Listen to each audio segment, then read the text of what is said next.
Hello hello.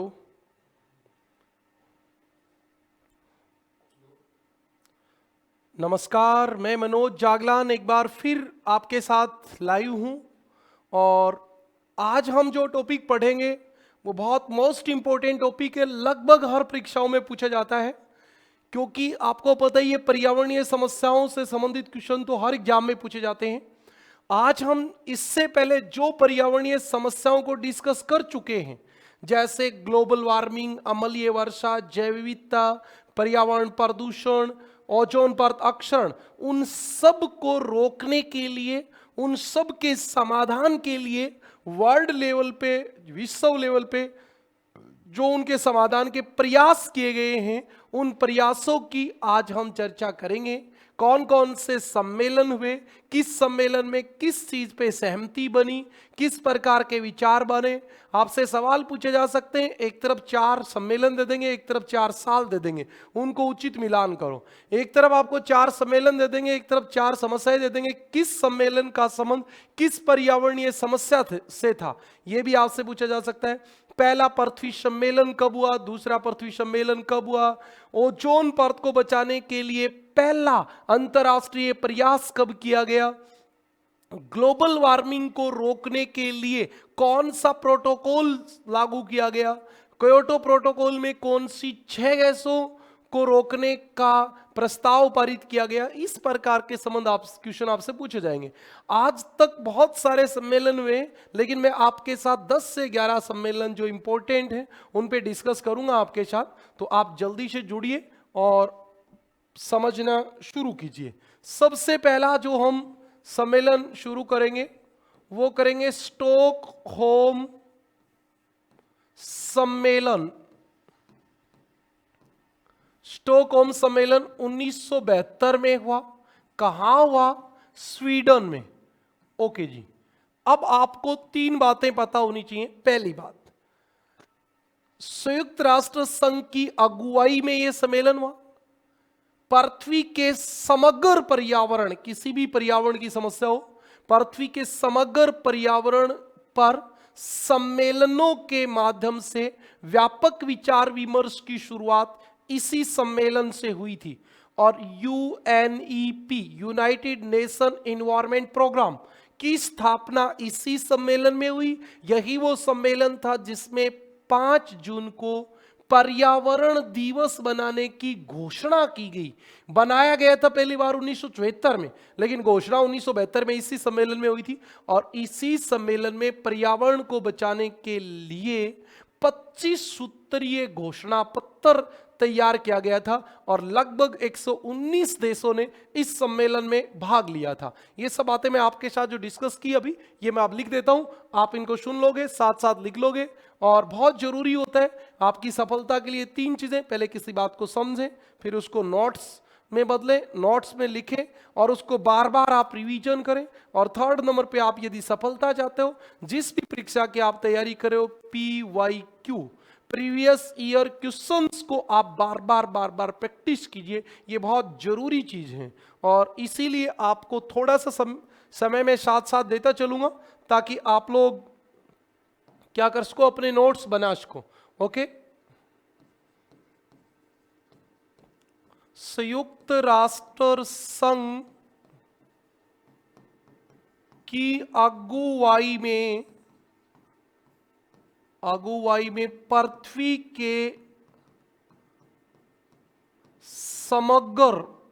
के समग्र पर्यावरण को बचाने के लिए, पृथ्वी के समग्र पर्यावरण को बचाने के लिए सम्मेलनों के माध्यम से व्यापक विचार विमर्श की शुरुआत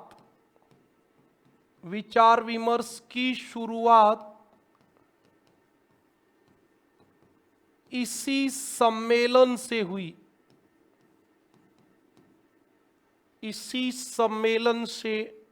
हुई। अगली आपकी बात यह थी कि इसमें किसका गठन किया गया था? यूएनईपी।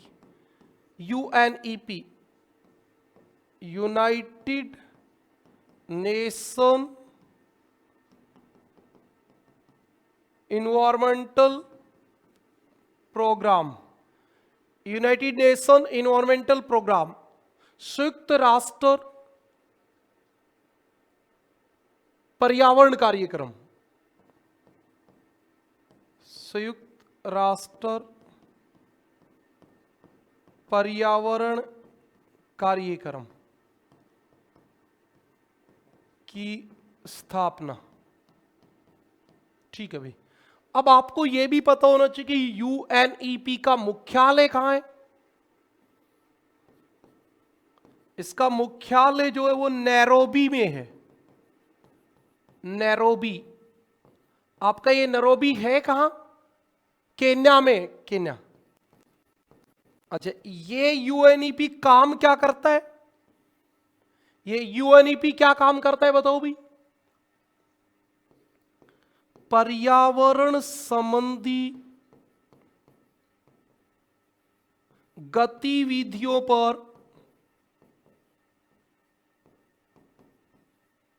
पर नियंत्रण रखता है। पर्यावरण संबंधी गतिविधियों पर नियंत्रण रखता है, ये इसका काम है। एक काम और करता है, ये भी आप याद रखें, ये एक पुरस्कार देता है और उस पुरस्कार का नाम क्या है आप बताओगे? ये ग्लोबल 500 पुरस्कार देता है। यह ग्लोबल 500 पुरस्कार देता है। एक बच्चा कह रहा है सर यूएनईपी का गठन कब हुआ? बेटा 1972 में। तभी तो मैं आपको ये बता रहा हूं कि इस सम्मेलन में हुआ, तभी तो बता रहा हूं। ओके, अगली बात आप थोड़ी सी इसी पेज में हम लिख लेंगे। हाँ, इसी पेज में हम लिखेंगे, इस सम्मेलन में 5 जून को पर्यावरण दिवस बनाने की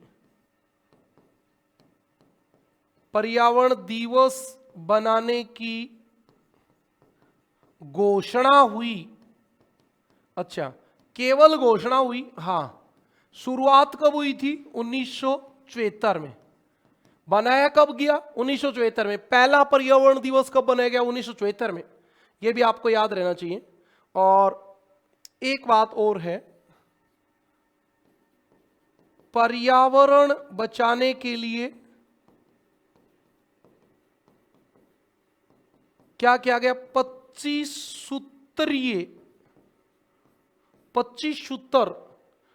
सूत्रीय घोषणा पत्र तैयार किया गया। घोषणा पत्र तैयार किया गया।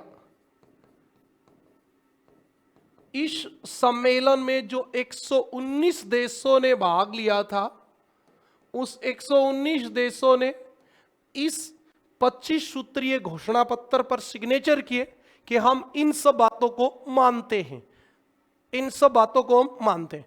तो स्टॉकहोम सम्मेलन की 4 बातें सबसे इंपॉर्टेंट है। पहली बात आपको समझ में आई कि पर्यावरण बचाने के लिए पहला क्या हुआ? सम्मेलन। ठीक है जी। पर्यावरण दिवस बनाने की घोषणा किस सम्मेलन में हुई?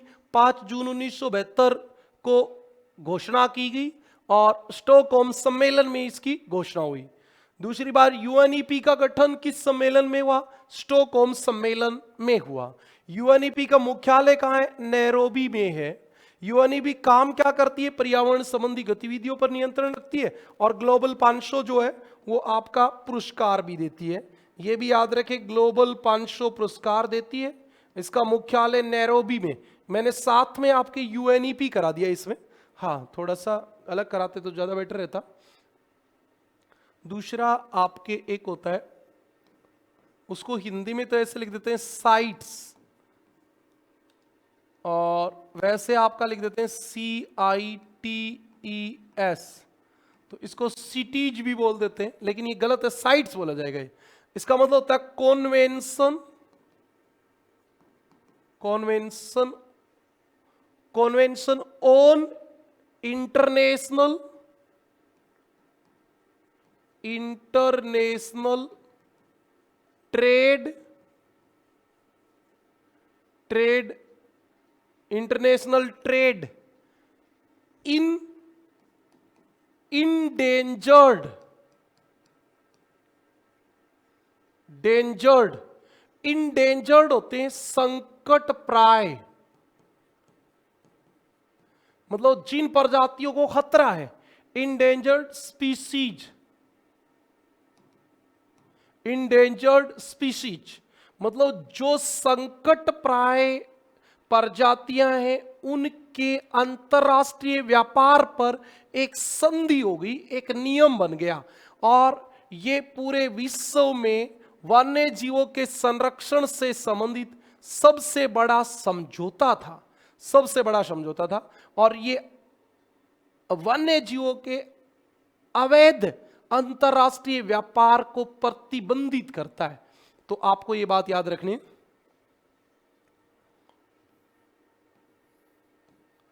संकटग्रस्त वन्य जीवों के अंतरराष्ट्रीय व्यापार पर कॉन्वेंशन को अभिशमय कहते हैं, अभिशमय। 1973 में वाशिंगटन सम्मेलन में सहमति बनी, सम्मेलन में सहमति बनी, यह भी एक इंपॉर्टेंट बात है। बाकी बातें तो मैंने आपको बता ही दिया क्या क्या क्या हुआ इसमें और क्या हुआ, तो भी ये जो था लागू कब हुआ, ये बात भी सही है भाई। 1 जुलाई 1975 को लागू हुआ, लागू हुआ। अच्छा, भारत में कब लागू हुआ? भारत में 1976 से लागू। जितना आप ज्यादा बातें पूछ लोगे तो और ज्यादा लिखवा दूंगा मैं। हाँ, यह विश्व का सबसे बड़ा, यह विश्व का सबसे बड़ा वन्य जीव संरक्षण समझौता है।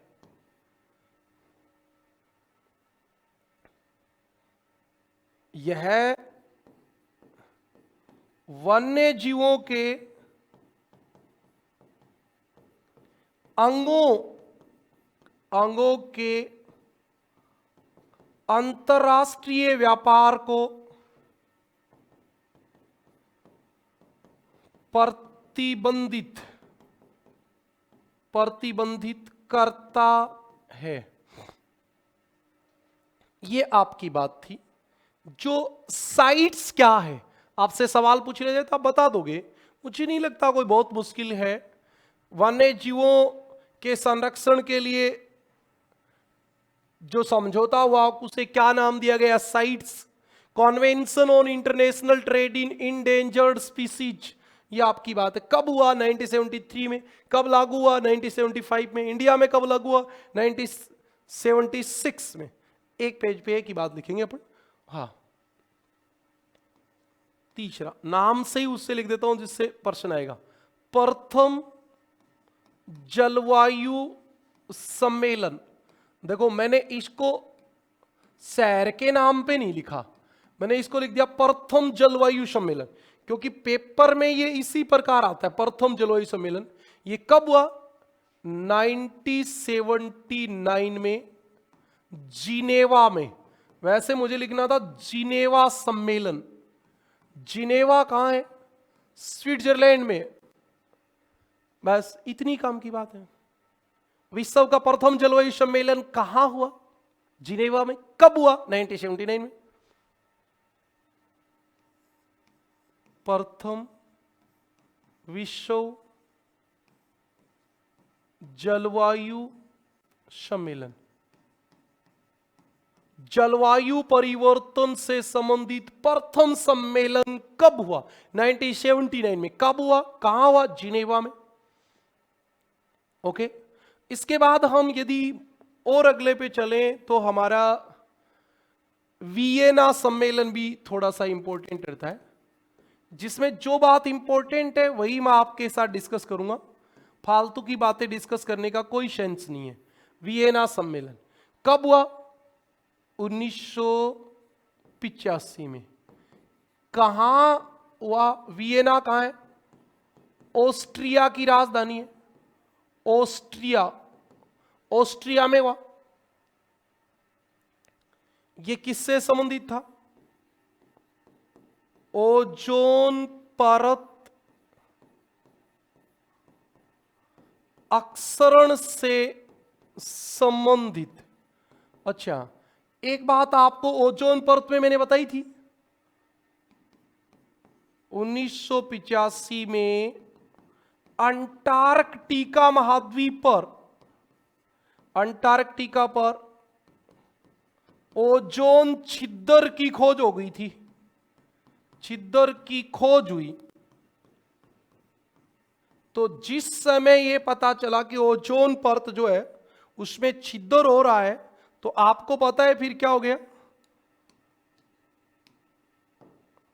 इस सम्मेलन, वियना सम्मेलन हुआ। ठीक है भी। इसके बाद आपका एक सम्मेलन हुआ, कहां पे? मॉन्ट्रियल में हुआ। मॉन्ट्रियल में। यह बड़ा इंपॉर्टेंट है, शायद मैंने आपको ओजोन परत वाले में करवाया भी होगा। मॉन्ट्रियल सम्मेलन। मॉन्ट्रियल कहां है? कनाडा में। कब हुआ था? 1987, कनाडा में। इसमें आपको 3 बातें याद रखनी है। नंबर 1 बात तो ये याद रखनी कि ओजोन परत को बचाने के लिए पहला सम्मेलन हुआ वियना में, पहला समझौता हुआ मॉन्ट्रियल में। ओजोन दिवस बनाने की शुरुआत इसी से हुई और CFC की कमी करने पर समझौता बना कि CFC गैस के उत्सर्जन को कम किया जाए। यह पहली बार इसमें समझौता हुआ। देखो, ये परत, ओजोन परत अपसरण से संबंधित प्रथम सम्मेलन है। ये क्या है? ओजोन परत बचाने के लिए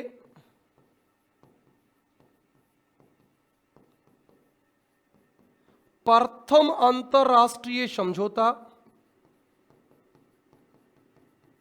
प्रथम अंतरराष्ट्रीय समझौता 16 सितंबर 1987 को मॉन्ट्रियल में हुआ।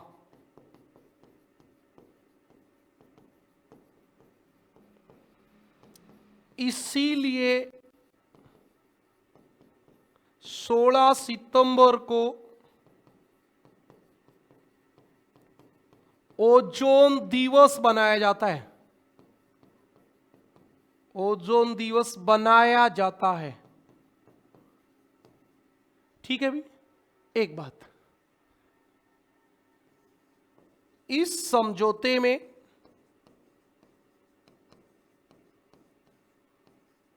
CFC के उत्सर्जन को कम करने पर सहमति बनी। मतलब CFC गैस का उत्सर्जन कम किया जाए, इसके ऊपर आपकी सहमति बनी। ठीक है जी।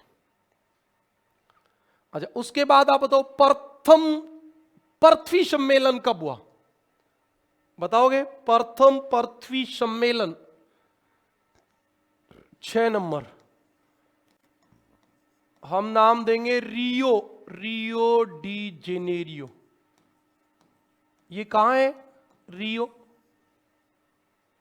कब हुआ था ये? 3 से 14 जून 1992 को, 3 से 14 जून 1992 को हुआ था। ये रियो डी जेनेरियो है कहां, बताओगे भी?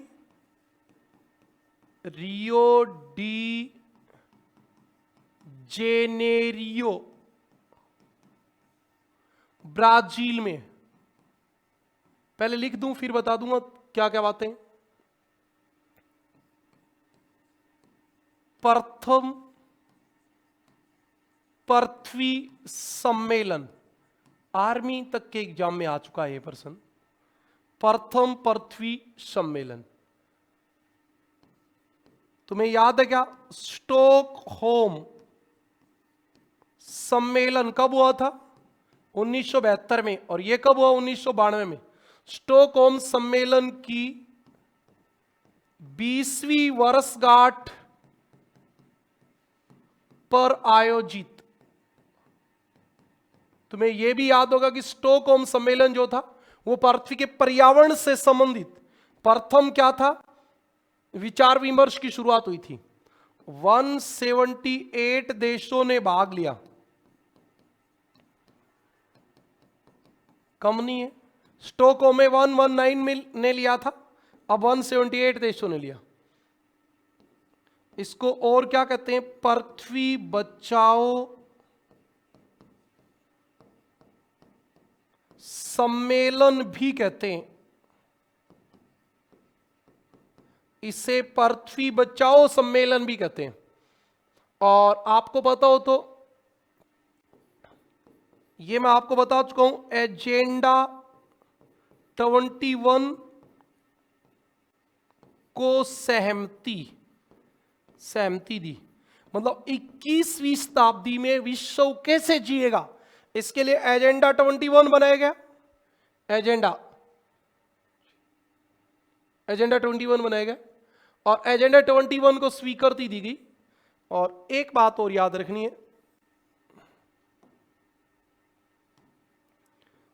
3 समझौते हुए। ये जो सम्मेलन था इसमें 3 समझौते हुए थे। नंबर 1 समझौता हुआ जलवायु परिवर्तन पर। जलवायु परिवर्तन पर यूएन समझौता, यूनाइटेड नेशंस का समझौता हुआ था जलवायु परिवर्तन पर। दूसरा आपका हुआ था जैव विविधता पर यूएन समझौता, जैव विविधता पे भी आपका समझौता हुआ। और तीसरा हुआ मरुस्थलीकरण रोकने पर। मरुस्थलीकरण रोकने पर यूएन समझौता। ये आपके इसमें 3 समझौते हुए। इसमें सबसे इंपॉर्टेंट बात जो थी, जो ज्यादा एग्जाम में आती है, वो तो यही आती है, प्रथम पृथ्वी सम्मेलन 1, ये बात आती है। दूसरा आपके ये भी आ जाता है एजेंडा 29 पे कब सहमति बनी। बस ज्यादातर यही सवाल आता है। बताओ क्या बताऊं इसमें अब। इसके बाद आपको बताएंगे क्योटो प्रोटोकॉल। क्योटो प्रोटोकॉल जानते हो क्या आप? क्योटो है कहां, पहले तो ये बताओ। क्योटो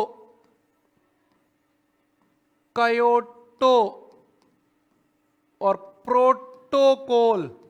प्रोटोकॉल जहां लग गया इसका मतलब इस समझौते को मानना जरूरी है। ये उसके 5 साल बाद हुआ, 1997 में। और कहां हुआ? जापान में। क्योटो जापान का शहर है। ठीक है जी, सुनिए अब बात। क्योटो प्रोटोकॉल जापान में हुआ। Green house gas, global warming को रोकने वाली गैस। ग्रीन हाउस जानते हो आप क्या होती है? ग्रीन हाउस गैस वो गैस होती है, ये ग्रीन हाउस गैस होती है। वैसे पीछे का वीडियो जिसने देखा ग्रीन हाउस गैस वो जानता है। ये क्या करती है? ये सूर्य के प्रकाश को आने तो देती है, लेकिन पार्थिव तरंगों को वापिस नहीं जाने देती। इनको ग्रीन हाउस गैस कहते हैं। ये हमारी गैस है CO2, CH4, N2O। क्यों है क्या? N2O, CFC, HFC, chlorofluorocarbon hide, और SF6। ये 6 गैस हैं जिनको ग्रीन हाउस गैस कहते हैं। ये मैं बता चुका हूं बेटा ग्लोबल वार्मिंग पीछे के टॉपिक में। अब एक बात को हर रोज बताना ज्यादा उचित नहीं होता। जो बच्चा रेगुलर क्लास लेता है उसको नुकसान होता है, उसके समय की बर्बादी होती है। हाँ, तो इन गैसों की कटौती पर सहमति बनी कौन से सम्मेलन में? क्योटो प्रोटोकॉल में। क्योटो प्रोटोकॉल जापान में हुआ। और इसमें हम क्या बताएंगे? और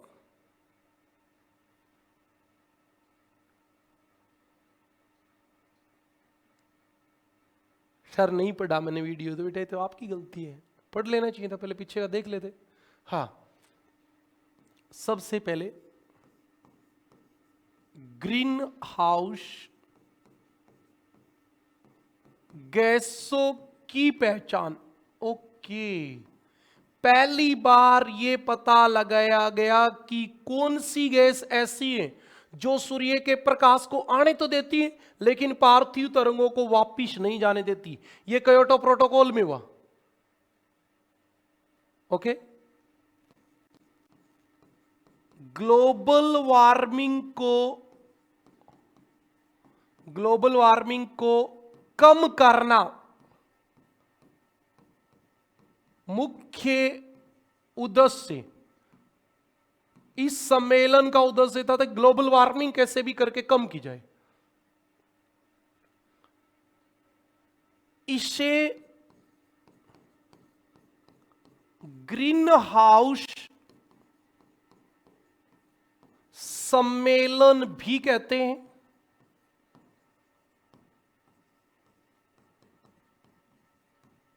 इसमें ग्लोबल वार्मिंग के लिए उत्तरदायी 6 गैसों के उत्सर्जन को कम करने पर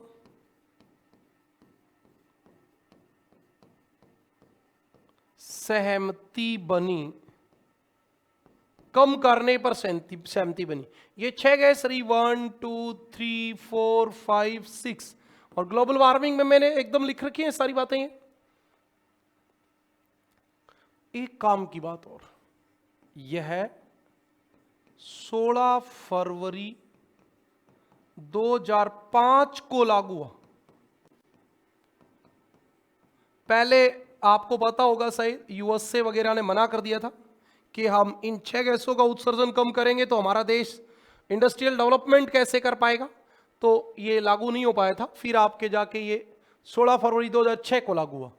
तो क्योटो प्रोटोकॉल का संबंध किससे? ग्लोबल वार्मिंग से। ग्लोबल वार्मिंग ग्रीन हाउस गैसों की पहचान किसमें हुई?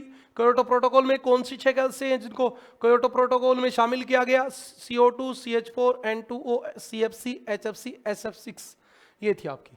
उसके बाद आप आ जाइए अगला अरे ये हमने लिखा सही है 97, मैंने सोचा 87 लिख दिया। ओके, अब हमारा 8 नंबर है जोहान्सबर्ग सम्मेलन।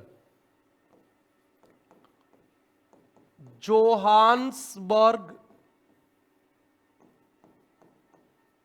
सम्मेलन कब हुआ? वो हुआ था 87 में, तो ये हुआ था 2002 में। और इसलिए इसको कहते हैं रियो +10। मतलब रियो सम्मेलन के 10 साल बाद, पहला पृथ्वी सम्मेलन 1992 में और ये 10 साल बाद, इसका मतलब पहली काम की बात। दूसरा पृथ्वी सम्मेलन, अरे इससे 10 साल पहले आपके 1992 में रियो सम्मेलन हुआ जिसको पहला पृथ्वी सम्मेलन कहा गया। उससे 20 साल पहले स्टॉकहोम सम्मेलन हुआ, 30 साल पहले। अरे मैंने क्या लिखवा दिया, 30 लिखा दिया क्या? 72 और 92 में तो 20 ही आएंगी। 72 और 92 20, हाँ 20वीं वर्षगांठ ही लिखा है, 20वीं वर्षगांठ लिखा है। 72 और 20 92, 92 और 10 2002, ठीक है। रियो प्लस 10 दूसरा पृथ्वी सम्मेलन। काम की बात ध्यान से सुनना, सतत विकास पर जोर, सस्टेनेबल डेवलपमेंट। सस्टेनेबल डेवलपमेंट बार बार बता रहा हूं, बिना पर्यावरण को नुकसान पहुंचाए, भावी पीढ़ी की आवश्यकताओं को प्रभावित किए बिना वर्तमान समय की आवश्यकताओं की पूर्ति करना क्या कहलाता है? सतत विकास। विश्व एकजुटता कोष की स्थापना,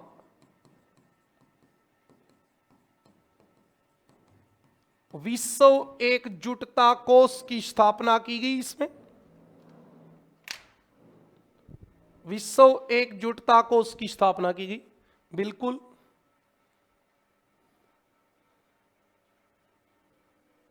अरे ये इस सम्मेलन में एक हमारे काम की बात याद आ गई, वैसे कोई पेपर में आए नहीं आए। इस सम्मेलन में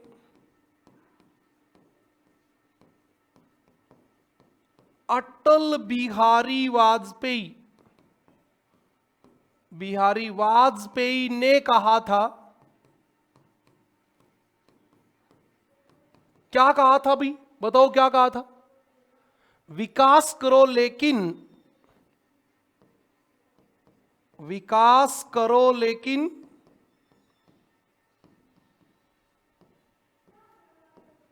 सतत पोषणीय हो। लेकिन क्या होना चाहिए? सतत पोषणीय हो। विकास करो लेकिन सतत पोषणीय हो, यह बहुत जरूरी है। ये किसने कहा था? अटल बिहारी वाजपेयी ने कहा था। ठीक है भाई, ये आपका जोहान्सबर्ग सम्मेलन हो गया, दूसरा पृथ्वी सम्मेलन रियो प्लस 10 हो गया। अब अगली बात पे आएंगे हम। अगला है हमारा कोपेनहेगन सम्मेलन, 9 नंबर आ गया ना। कोपेनहेगन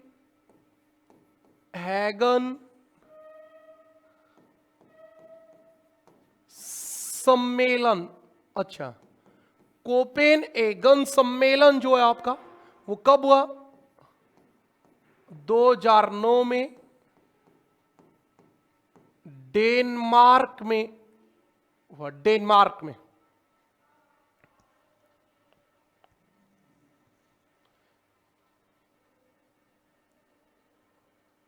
नहीं बेटा ऐसा कोई नहीं है, चलो हाँ लिखो। क्या सहमति बनी? विकसित एवं विकासशील देश, विकसित एवं विकासशील देशों, विकासशील देश ही लिख देते हैं, देश 2020 तक विकसित तथा विकासशील देश 2020 तक ग्रीन हाउस गैसों के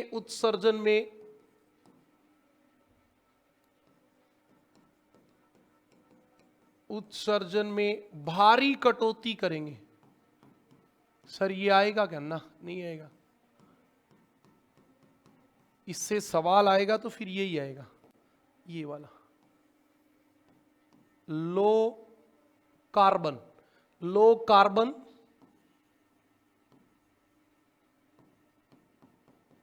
इकोनॉमी,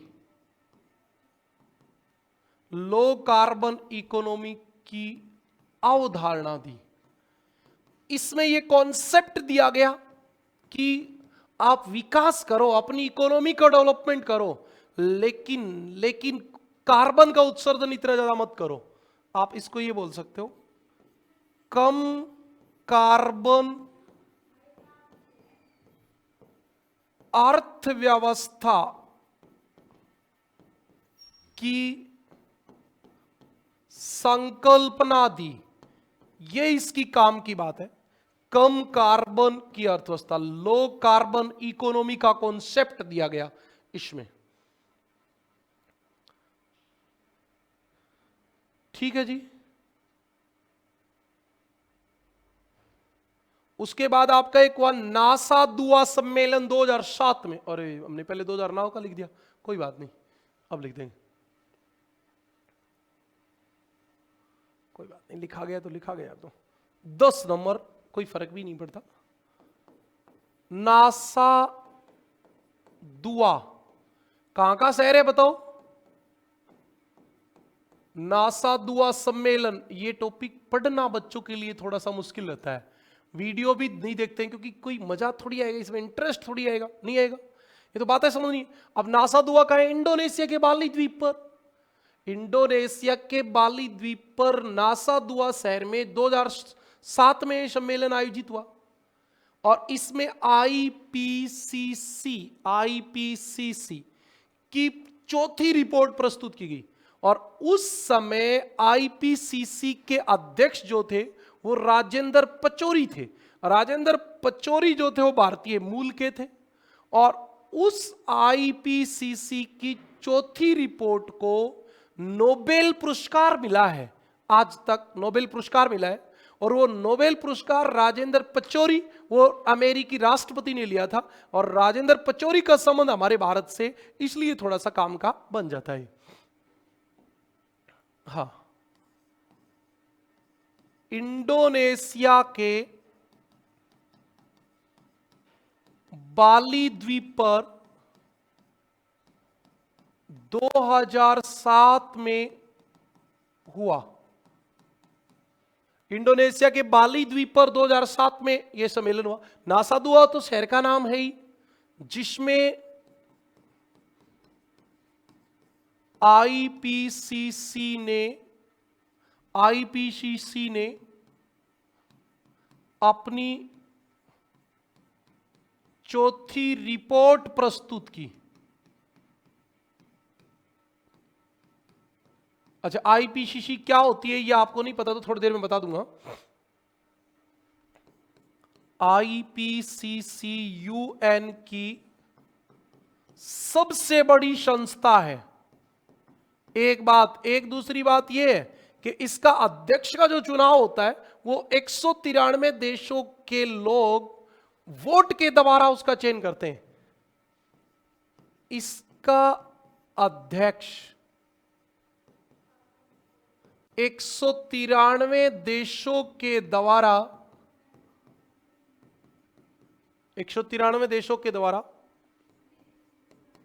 लोकतांत्रिक तरीके से चुना जाता है। लोकतांत्रिक तरीके से चुना जाता है, मतलब वोटिंग के द्वारा चुना जाता है। आईपीसीसी के अध्यक्ष उस समय भारतीय मूल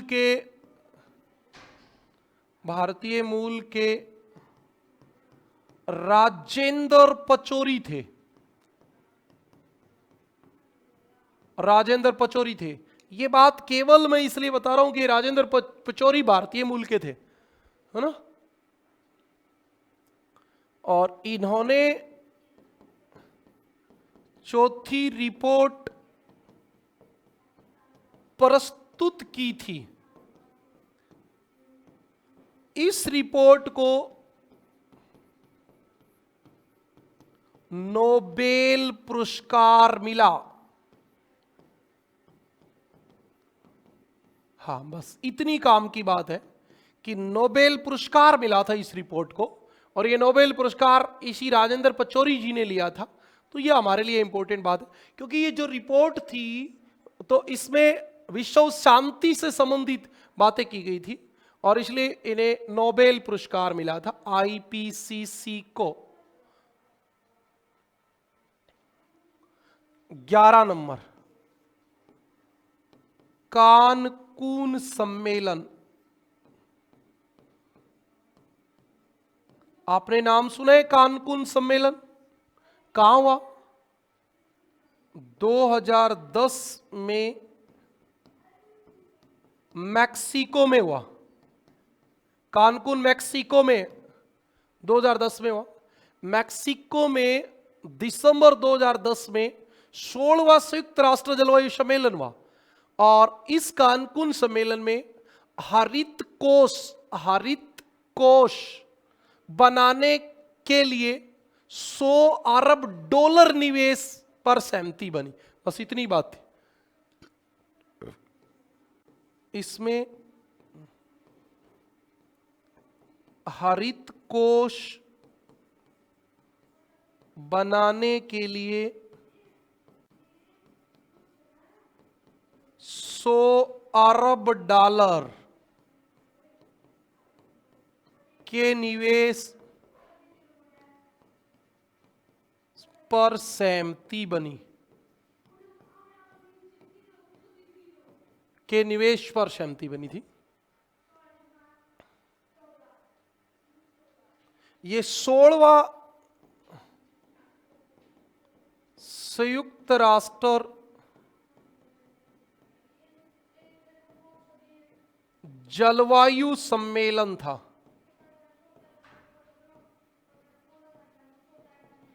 संयुक्त राष्ट्र जलवायु सम्मेलन था ये 16वां। ओके, और बताओ, इतनी बातें समझ में आ गई क्या? ये पृथ्वी सम्मेलन तो लगातार होते रहेंगे अब।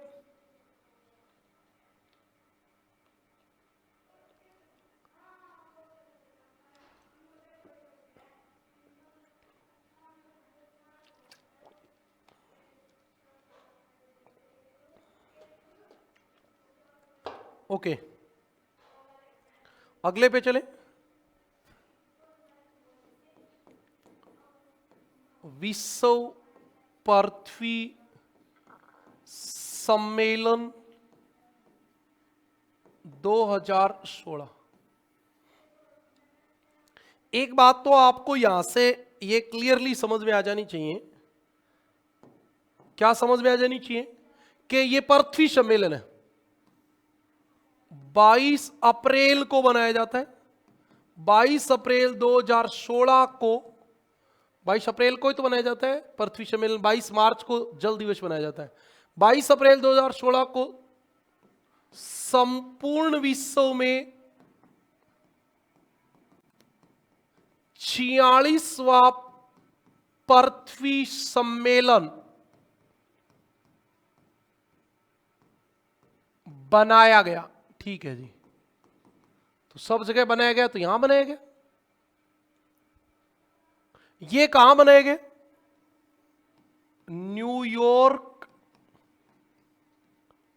यूएसए में। यूएन की तरफ से न्यूयॉर्क में बनाया गया।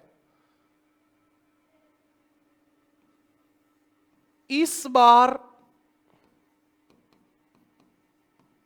पृथ्वी दिवस का उद्देश्य क्या था? उद्देश्य का मतलब वैसे होता है थीम, हर वर्ष अलग अलग होती है। और इस समय वाला था पृथ्वी के लिए वृक्ष। ये थोड़ा सा कई बार ज्यादा प्रसिद्ध हो जाता है जो चीज, उसको याद रख लेना चाहिए लास्ट तक भी। पृथ्वी के लिए वृक्ष था। ओके, ये हमारे सम्मेलन कंप्लीट हो गए। अब मैं आपको कुछ संस्थाएं बताऊंगा। ICUN,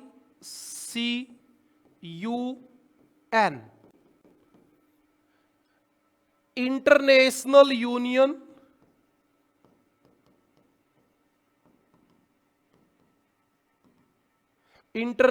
union for conservation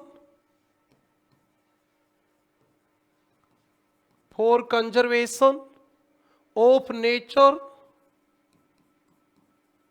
and ATURE, nature and natural resources,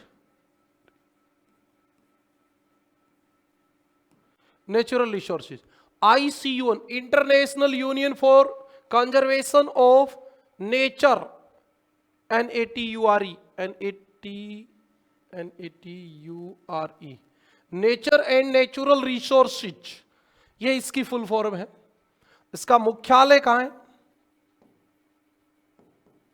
मुख्यालय इसका ग्लैंड में। ग्लैंड,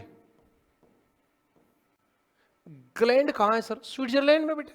ये तो क्या, स्विट्जरलैंड में ग्लैंड? अच्छा, करता क्या है? प्रकृति के संरक्षण व सतत विकास से संबंधित कार्य, ये इसकी खास बात है। एक और भी बात बताऊंगा। एक टैरिफ होता है, TRAFFIC,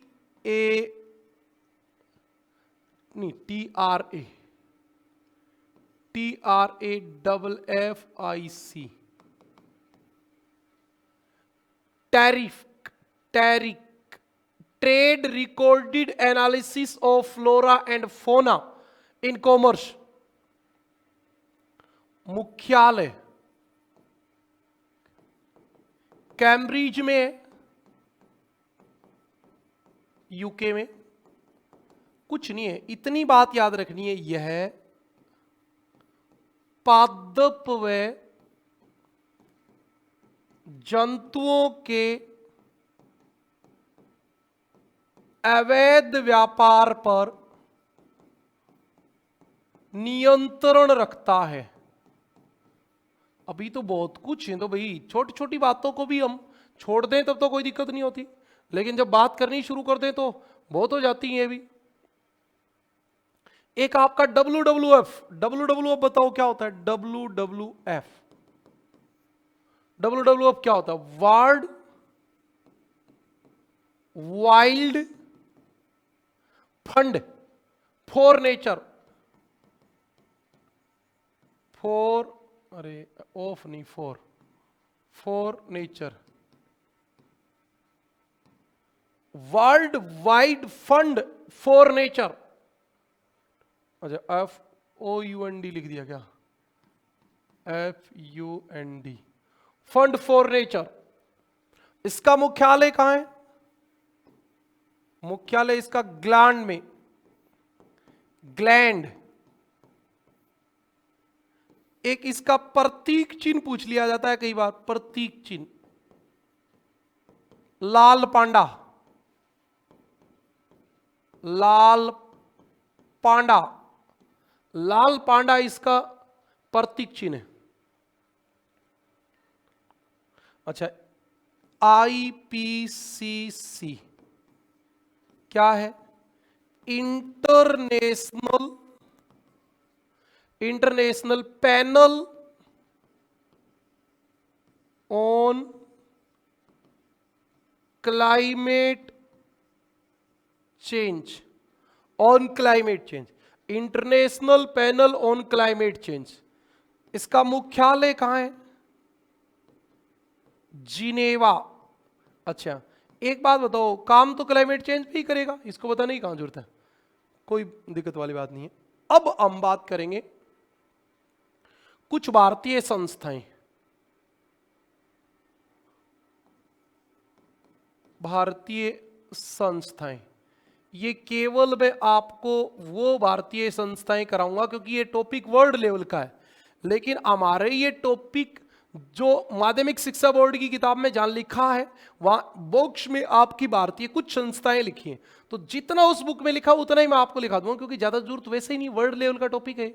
लेकिन क्या रहता है कि जैसे आपके सेकेंड ग्रेड में जो टॉपिक है और वही 11th क्लास की माध्यमिक शिक्षा बोर्ड की बुक में है, वहां जो लिखा है तो वो तो इंपॉर्टेंट अपने आप हो जाता है। एक संस्था है कल्प वृक्ष। अब आप एनसीईआरटी के अलावा इसको कभी नहीं पढ़ोगे क्योंकि जरूरत ही नहीं होती भी। ऐसे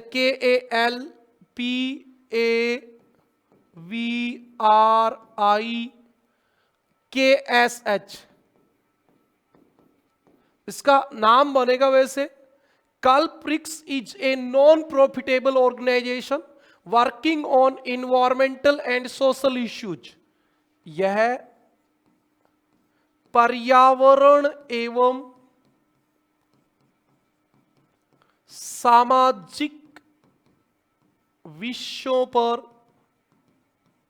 काम करने वाली गैर सरकारी संस्था है। गैर सरकारी संस्था है, ये गैर सरकारी संस्था है और 2003 से जैव विविधता 2003 से जैव विविधता व पर्यावरण संरक्षण पर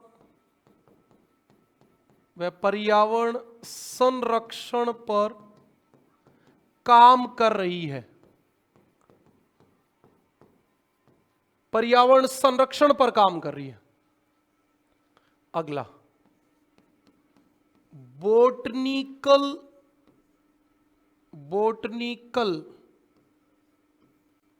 सर्वे ऑफ इंडिया। अब काम तो पहले ही पता चल रहा है, बॉटनी जूलॉजी जीवों की, बॉटनी वनस्पति की, लेकिन इसका मुख्यालय कहां है, यह सवाल आपसे पूछा जा सकता है। इसका मुख्यालय है कलकत्ता में। मैंने पहले ही कह दिया, जितना आपके एनसीईआरटी में लिखा उतना ही डिस्कस करेंगे हम। वनस्पति से संबंधित सर्वेक्षण, कौन सा पेड़ कहां पाया जाता है, ये सब इस पे रिसर्च किया जाता है। और बताओ क्या बताना है। एक WII भी होता है, WII, ये क्या होता है? Wild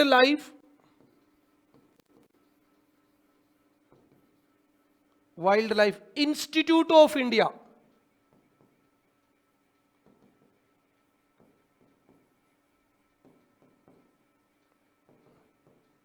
wild life institute of India. अच्छा, इसका मुख्यालय कहां है? देहरादून। ज्यादातर देहरादून ही है, एक कलकत्ता में था, देहरादून। काम क्या करेगा? वन्य जीव संरक्षण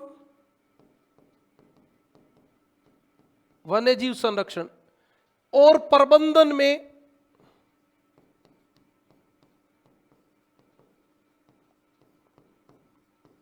प्रशिक्षण कार्यक्रम का मतलब है कि ये ट्रेनिंग देगा। शैक्षिक पाठ्यक्रम क्या पढ़ाया जाए ये बताएगा। शैक्षिक पाठ्यक्रम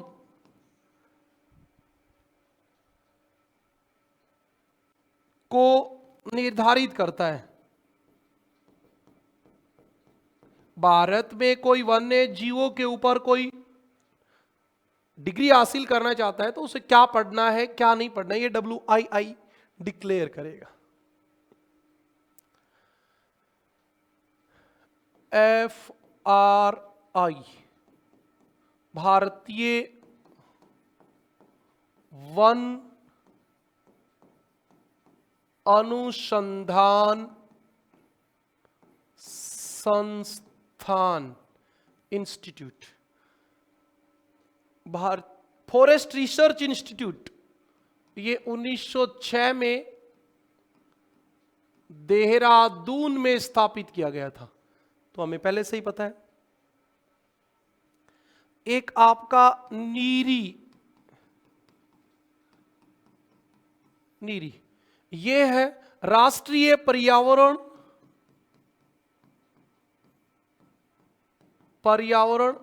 अभियांत्रिकी, राष्ट्रीय पर्यावरण अभियांत्रिकी शोध संस्थान।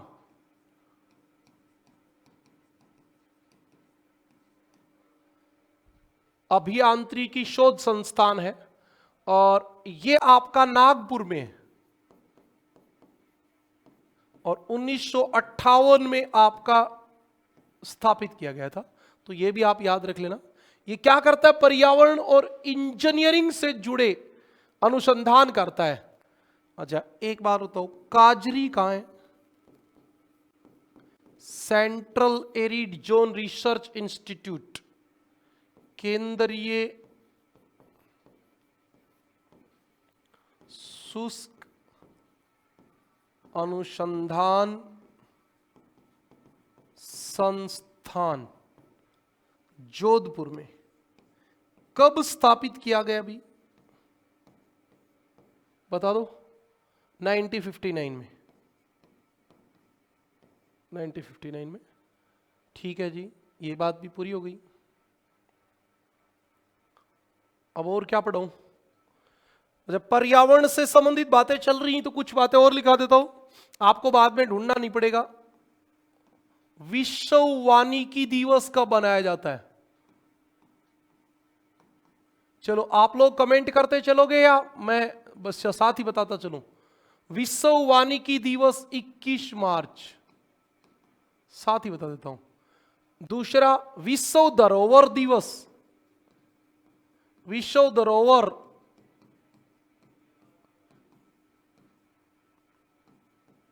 अरे यूनिवर्सल साइट्स नहीं होती हैं क्या? विश्व धरोहर सूची वो 18 अप्रैल। विश्व पृथ्वी दिवस अभी अभी बताया था 22 अप्रैल। और विश्व जैव विविधता दिवस, विश्व जैव विविधता दिवस, बायोडाइवर्सिटी डे 22 मई। अच्छा 22 मई। और बताओ? हाँ एक अभी अभी हमने पढ़ा था ना, विश्व पर्यावरण दिवस, विश्व पर्यावरण दिवस 5 जून। विश्व जनसंख्या दिवस 11 जून होता है कि जुलाई होता है? जुलाई होता है। जून को तो 5 जून को पर्यावरण दिवस ही होता है। 11 जुलाई। और देख लो भी कोई। हाँ विश्व ओजोन दिवस, विश्व ओजोन दिवस 16 सितंबर। एक भोपाल गैस त्रासदी दिवस, भोपाल गैस त्रासदी दिवस। आप नेट पे सर्च करोगे तो आपको 3 दिसंबर मिल जाता है ये, क्योंकि आप गूगल पे सर्च करोगे तो अखबार की कटिंग आएगी, उसमें 3 दिसंबर को छपेगी। ये 2 दिसंबर की रात को ये घटना हुई थी। भोपाल गैस त्रासदी दिवस 2 दिसंबर को मनाया जाता है। राष्ट्रीय, विश्व नहीं है, राष्ट्रीय प्रदूषण रोकथाम दिवस 2 दिसंबर को ये होता है, प्रदूषण बचाने के लिए। अच्छा विश्व जल दिवस 22 मार्च। अब बेटा बाकी आप ढूंढ लेना, कोई जरूरत पड़े तो। ऐसे थोड़ी होता है सारे मैं ही याद करूंगा, एक आध आप कर लेना। ओके, लंबे समय से क्लास पढ़ा रहे हैं, आज अब थक गए, थोड़ा सा और करा देते हैं। हाँ एक काम और कराएंगे, 22 अप्रैल 2024 की थीम कराएंगे। 22 अप्रैल 2024 की थीम बताओ। 22 अप्रैल 2024 की थीम क्या होगी? ग्रह बनाम प्लास्टिक, ग्रह बनाम प्लास्टिक। मतलब आपके पृथ्वी ग्रह और प्लास्टिक, इसकी बात की थी इसमें। ये पृथ्वी दिवस था सर, ये किसकी थी? पृथ्वी दिवस की बेटा। पृथ्वी दिवस बनाएंगे तो उसकी थीम भी तो होगी। अच्छा 5 जून 2024 की थीम, 2-3 लिखा देता हूं जितनी मुझे याद है, बाकी आप देख लेना। हमारी भूमि हमारा भविष्य, हमारी भूमि हमारा भविष्य। क्या है ये 5 जून? पर्यावरण दिवस। पर्यावरण दिवस की थीम तो 2024 की है। अच्छा, 11 जुलाई 2024 की थीम यानी जनसंख्या दिवस। जनसंख्या दिवस क्या थीम थी बताओ? किसी को पीछे न छोड़ें, सभी की गिनती करें। किसी को पीछे न छोड़ें, सभी की गिनती करें। अरे ये विश्व लेवल पे बता रहा हूं, सब विश्व लेवल पे बता रहा हूं। अच्छा है, 16 सितंबर 2024 की थीम। ये कोई बहुत समय पहले पढ़ाई हुई क्लास नहीं है, आज तक की सारी बता दूंगा। 16 सितंबर 2024 की theme Montreal protocol. Montreal protocol. Montreal protocol जलवायु क्रियाओं को आगे बढ़ाना।